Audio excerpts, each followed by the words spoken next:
회사에서는 일 잘하면 칭찬받고, 학교에서는 공부 잘하면 칭찬받고, 교회에서는 믿음 생활 잘하면 칭찬받습니다. 믿음 생활 잘해서 칭찬받는 것과 칭찬받기 위해서 믿음 생활 잘하는 것은 다릅니다만은, 우리 성도님들은 칭찬받는 믿음을 가진 분들이 다 되시기를 기원합니다. 오늘 함께 읽은 말씀을 보면은 예수님께서 한 이방 여인의 믿음을 칭찬하신 내용이 나옵니다. 어떻게 칭찬하셨느냐 하면 내 믿음이 크도다 하고 칭찬하셨습니다. 자, 예수님께서 한 사람의 믿음을 이렇게 칭찬하신 일이 흔치 않다는 것에 주목을 해야 되고, 또 칭찬하신 대상이 이방인이었다는 것에 주목을 해야 됩니다. 당시 상황으로 볼 때 예수님과 여자보다 남자가 예수님과 가깝고 이방인보다 유대인들이 예수님과 더 가까운 관계를 가질 수가 있었습니다. 특히 예수님의 고향 사람들이 예수님을 더 잘 안다고 할 수가 있습니다. 근데 예수님과 가까워질 수 있는 사람, 예수님을 잘 안다고 생각하는 사람들은 예수님을 믿지 않고 도리어 배척했습니다. 이런 사실을 볼 때 예수님과 가까운 관계를 가질 수 있고 예수님에 대해서 잘 안다는 것과 예수님을 잘 믿는 것은 다르다는 것을 알 수가 있습니다.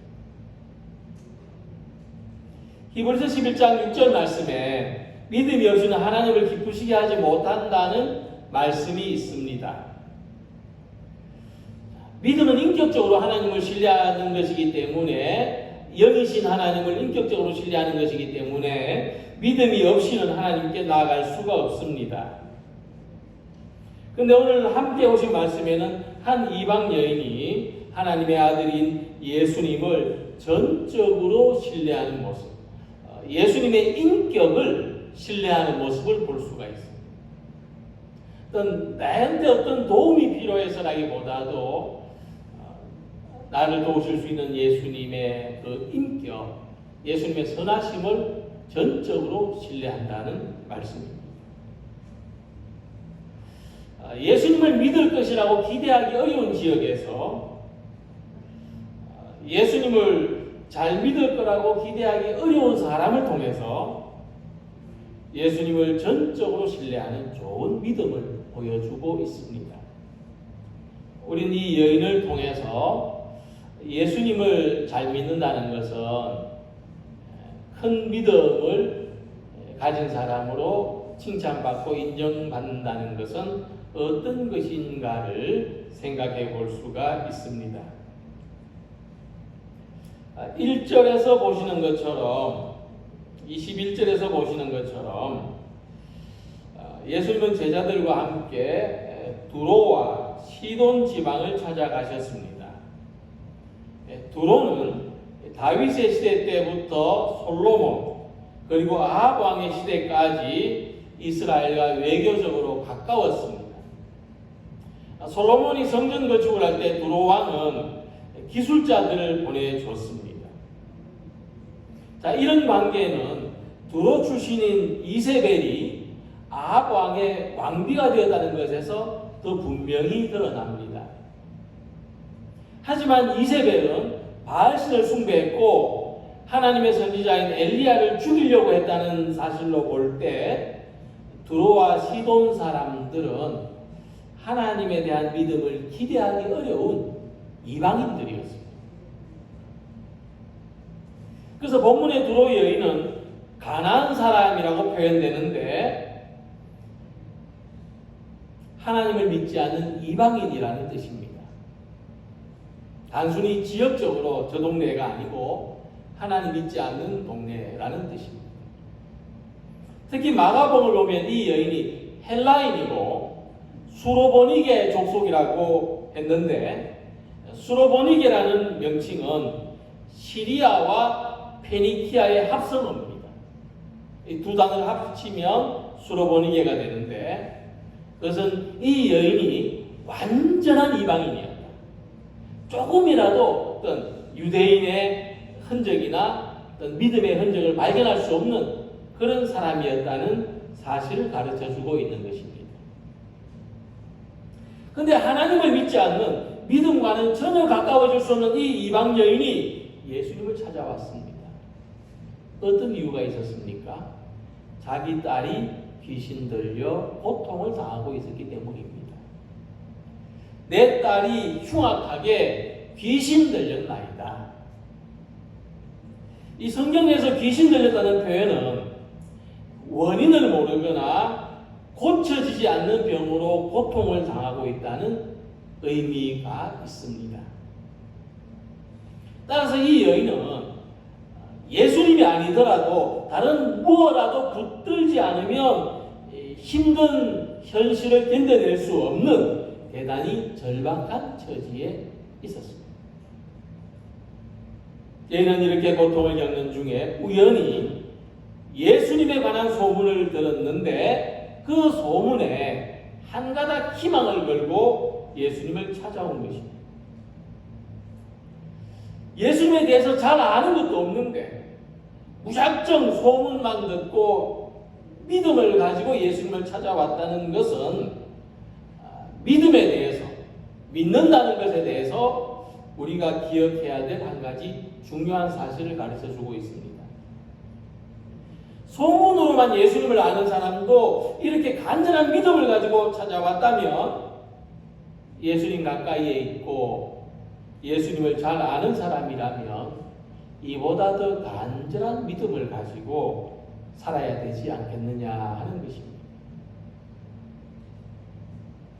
먼저 주목할 것은 이 여인이 예수님을 찾아온 것은 앞서 말씀드린 것처럼 지금 대단히 어렵고 힘든 상황 속에 있었기 때문입니다. 이처럼 믿음은 언제나 현재 상황에서 시작됩니다. 물론 우리는 과거 아주 오래전부터 지금까지 예수님을 믿어왔죠.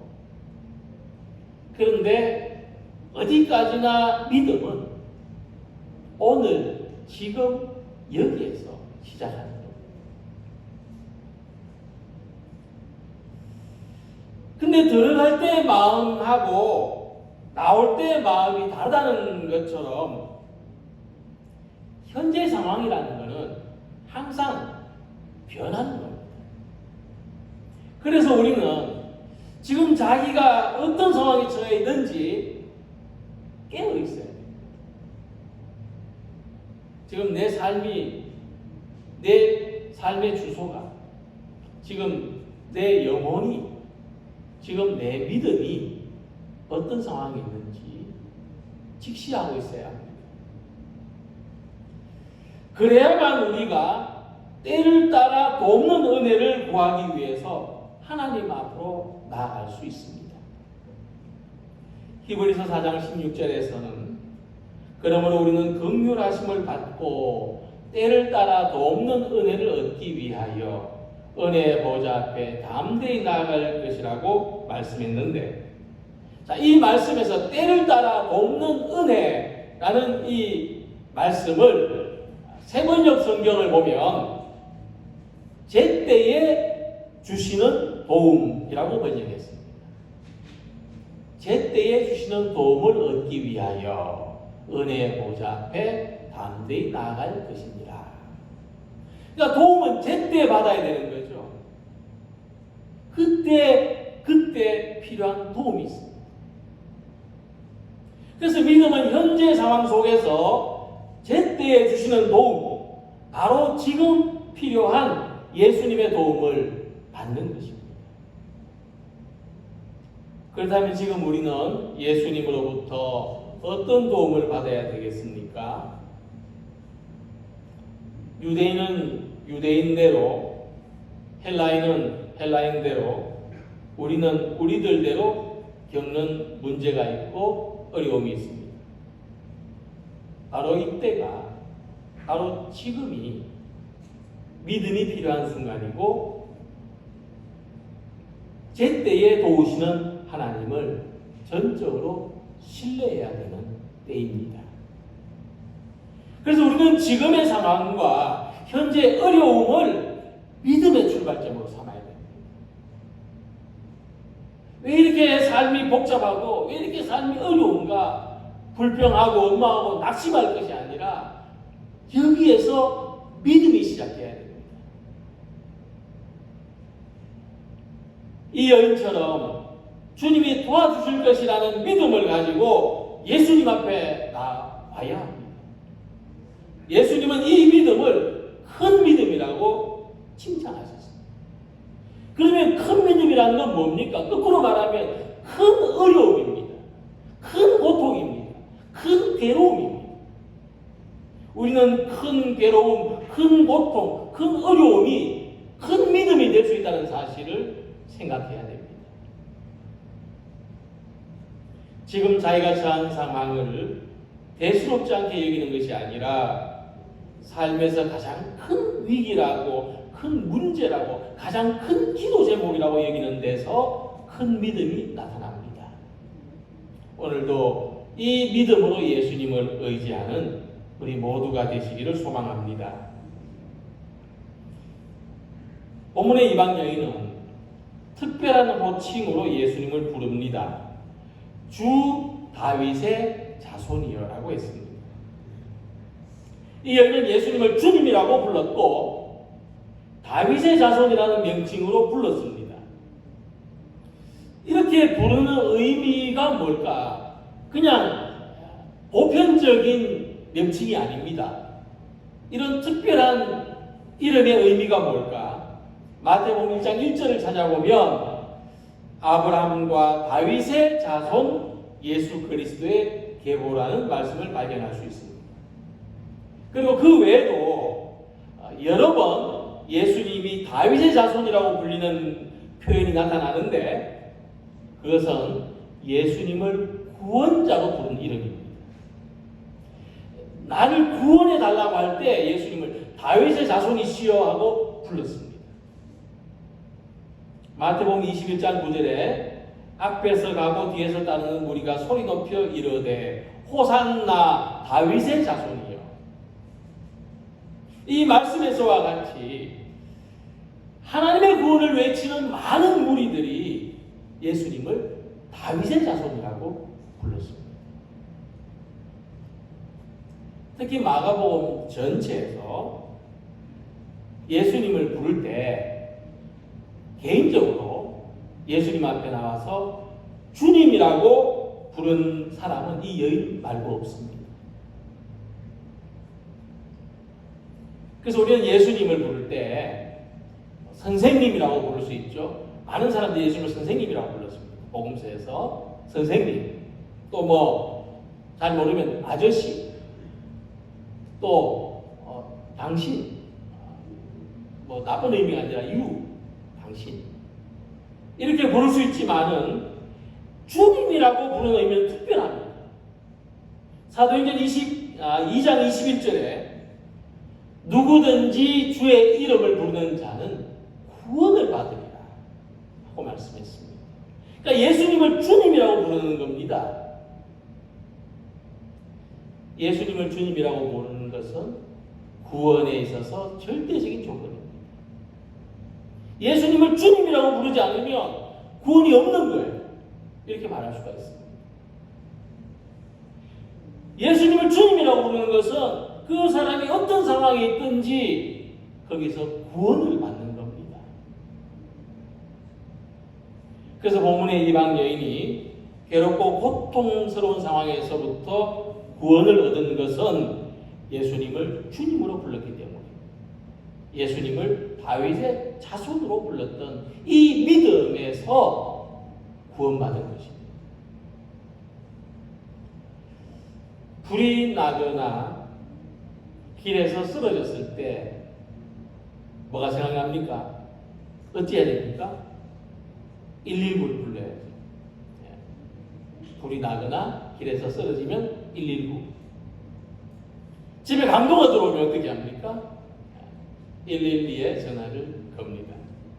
이 두 개의 번호는 우리가 긴급할 때 절대로 잊지 않는 번호 또는 이름입니다. 인격을 부여하면 이름이죠. 하지만 우리의 모든 상황이 119로 해결되지 않습니다. 112에 전화만 걸면 다 해결되지 않습니다. 간혹 전화를 들어보면은 119에 전화해가지고 별 이야기를 다 한대요. 물 좀 사달라, 두부 한 번 사달라, 이런 이야기도 합니다만은. 근데 우리가 정말 긴급한, 정말 우리가 도움이 필요할 때 어떤 이름을 생각할 수 있고 어떤 이름을 불러야 하는가?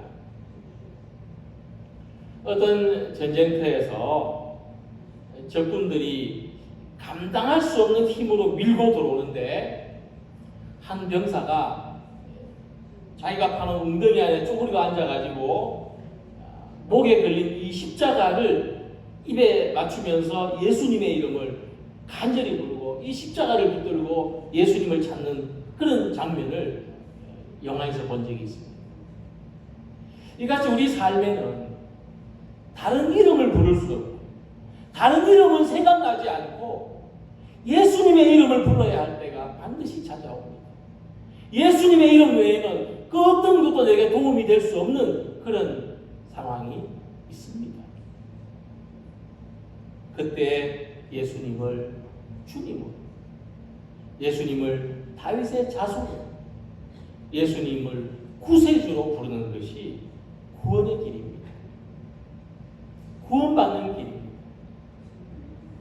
사도행전 4장 12절에 다른 이로서는 구원을 받을 수 없나니 천하 사람 중에 구원을 받을 만한 다른 이름을 우리에게 주신 일이 없음이라고 했습니다. 이 말씀과 같이 예수님을 주님으로 부르는 것은 하나님께서 우리에게 주신 유일한 구원의 길입니다. 우리는 이 구원의 이름을 언제 어떻게 불러야 되겠습니까? 오늘 본문의 여인이 흑암을 향해서 힘없고 무의미하게 예수님의 이름을 부른 것이 아니라 예수님 앞에서, 예수님 면전에서 예수님을 바라보고 주 다윗의 자손이여 나를 불쌍히 여기소서 간절히 예수님을 부르는 것처럼 우리도 간절히 예수님을 주님으로 부르는 큰 믿음의 사람들이 되시기를 소망합니다. 우리가 너무 힘겨워서 목소리조차 나오지 않을 때도 우리는 마음으로도 간절히 예수님을 부를 수 있습니다. 우리 삶이 절박한 상황으로 내몰릴 때 예수님 밖에는 구원이 없고 예수님 외에는 찾을 수 있는 이름이 없습니다. 기도 중에, 찬송 중에, 묵상 중에 구원의 주님 예수님을 찾고 부르는 모든 성도님들이 되시기를 소망합니다. 그런데 우리는 본문에서 특이한 장면을 보게 됩니다. 복음서에서 가장 이색적인 대화의 장면입니다. 여인이 이렇게 간절한 마음으로 예수님 아니면 내게 살 길이 없고 예수님 외에는 내가 부를 이름이 없다고 예수님을 찾아왔는데 예수님이 뜻밖의 말씀을 하십니다. 나는 이스라엘 집에 잃어버린 양 외에는 다른 데로 보내심을 받지 아니하였노라.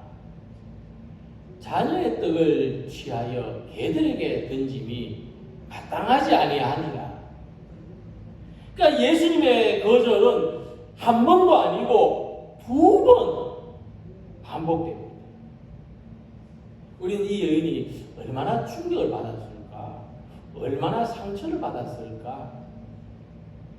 충분히 짐작할 수 있습니다. 근데 더 놀라운 게 있습니다. 그게 뭐냐 하면 이 여인의 반응입니다. 이 말씀을 들었을 때 여인이 어떻게 반응했느냐? 이 여인은 예수님이 거절하시는 것을 부정하지 않습니다. 예, 맞습니다. 예수님 말씀이 맞습니다. 그리고 이렇게 대답합니다.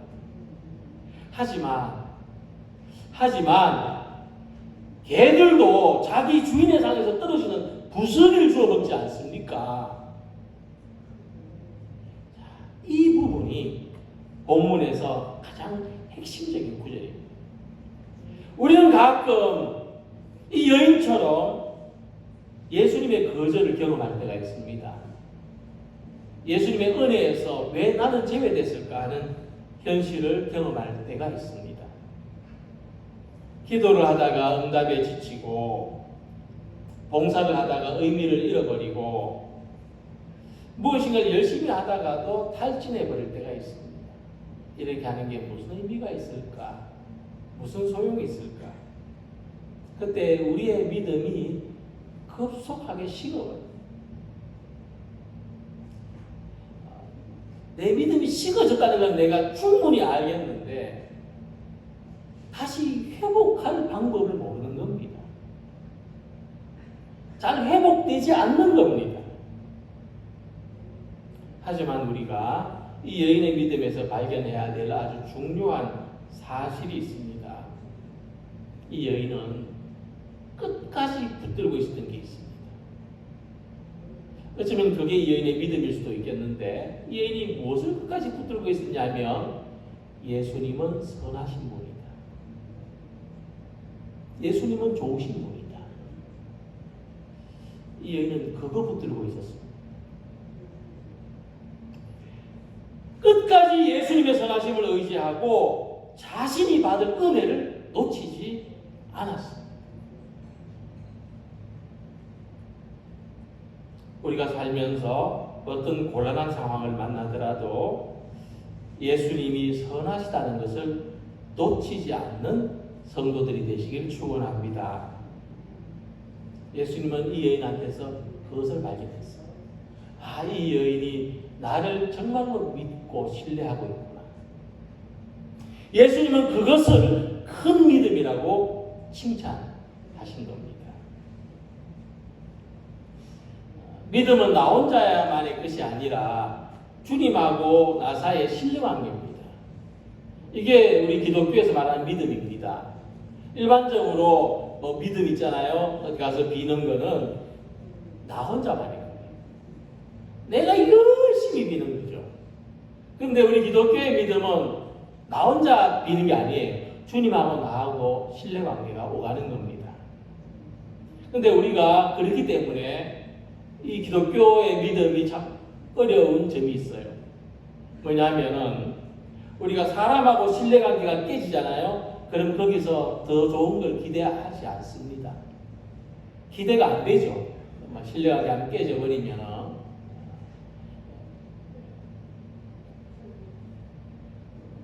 근데 우리가 주님과의 신뢰관계도 깨지고 나면은 그 다음에 좋은 것을 기대할 수가 없게 된다는 거예요. 그렇기 때문에. 다시 말해서 우리 믿음이 한번 식어버리고 나면은 그 다음 좋은 게 기대가 안 돼요.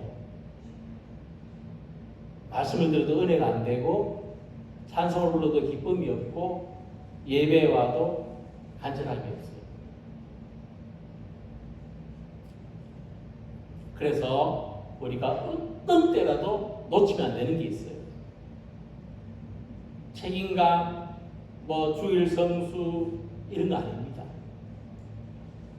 어떤 경우도 놓치지 말아야 될 건 뭐냐 하면 예수님은 좋은 분이시다. 주님은 선하시다. 주님은 나를 사랑하시고 내 삶에 좋은 계획을 가지고 계신다. 내가 알지 못해도, 내 앞길이 깜깜하고 어두워도 주님은 반드시 나를 반석 위에 밝은 곳에 세우신다. 이 여인과 같이 예수님을 선하신 주님으로 신뢰하고 의지하는 이 믿음이 주님께서 칭찬하시는 큰 믿음인 것입니다. 젊은 나이에 대제국을 건설한 알렉산더 대왕이 충성스러운 신하들을 모아놓고 말했습니다. 경들은 그동안 수고가 많았으니 원하는 것이 있으면 한 가지씩 이야기해 보시오.